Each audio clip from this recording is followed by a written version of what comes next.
The 1980s was all about money, glamour and excess.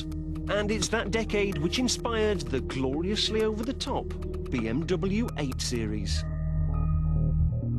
But before you start sneering that you don't want reminding of that dreadfully go-getting, greedy decade, and you don't want anything to do with the BMW 8 Series, thank you very much, well, hang on a minute. It's my job to find you classics that are great value for money, or classics that don't know they even are one, yet. And that's where the 8 Series comes in. You see, the 8 Series is one of the most undervalued GT cars on the road. When it was launched, it was BMW's technological showcase. It was hugely expensive and designed to take on the might of Porsche and Mercedes. But it never really took off. Its rivals were too well established and too good, and as the recession bit, demand for cars like these just leached away. It was the wrong car at the wrong time. But who cares about that? Now they change hands for just £5,000 to £10,000. And in many ways, it's like driving a little Bentley, a very cheap one. And take a look at what you get. A two-door, pillarless coupe with 4 seats that's refreshingly clear of outrageous spoilers and stripes. Instead, it's all muscular, svelte and masculine. And at the front, with its pop-up headlights and body-colour grille, it even hints at the BMW M1, one of the greatest BMWs ever. And then you look inside. This car is dripping with equipment. Take a look at this.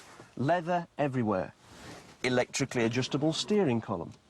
6-speed gearbox, automatic stability control, sport and comfort settings for the suspension and for the throttle response, automatic rear sun blind, onboard computer, dual zone climate control air conditioning, electrically adjustable seats, and the kitchen sink was a no-cost option. Feels classy, looks classy, and it's very cheap. Not sure if I mentioned that.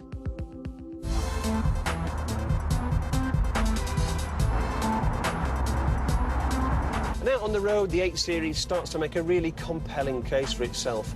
It's very, very comfortable. The driving position is perfect, it's multi-adjustable. And you get the feeling that this car was designed to cross continents in a single day. And when you get out the other end, you'll feel as fresh as a daisy. With a car like this, you're not getting sports car standards of handling. It was designed a bit like a Jaguar XJS to cover large areas of ground quickly and in comfort. Now, the 8 Series has something of a dual personality. If you want to just waft along, or if the weather's bad and you don't want to press on, you can keep things in the comfort setting. But press the sport setting, and all the dampers become firmer, and the throttle becomes much more responsive. So it unleashes a whole new echelon of performance and handling that allows you to have a hell of a lot of fun.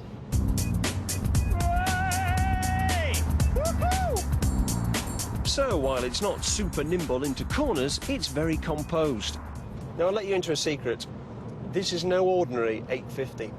This is the 850 CSI, the nearest that BMW got to making an M8. The motorsport department breathed on the engine and suspension, bored it out to 5.6 litres and gave it 380 horsepower. This slashed over a second from the 0 to 60 time, and if you took the restrictor off, this car would carry on going past 180 miles an hour. It's a monster. If you fancy an 8 Series, there are plenty of privately owned cars with low mileages around. They can take high miles in every respect, but at such good value, you may as well spend more and get a sub-100,000-mile car. Avoid lurid colours like purple, and the best compromise is probably the 840 model. Rust is not usually a problem, but do check head gaskets for leaks and suspension bushers. Servicing is pricey, but depreciation at this level is low. On this programme, we do seem to spend an incredible amount of time talking about boots, but you know what it's like. You buy a car with a small boot and you say, well, it doesn't matter, I'll be all right. And 2 weeks later, you're tearing your hair out. Well, look at the boot on this thing. It's enormous. You could get enough suitcases in there to go away for a month. And if you wanted to go skiing, there's a ski hatch, and they've even provided an integral plastic bag to stop the skis from damaging your boot. Oh, those Germans, they think of everything, yeah? And finally, here's that V12 engine, so clean and tidy. It looks like it's hewn from solid rock. The 80s gave us Margaret Thatcher, the poll tax, Howard's Way and power ballads.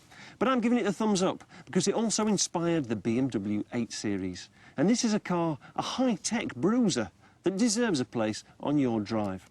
It may not be a classic yet, but its day will come. So strike now, while the iron is very, very hot.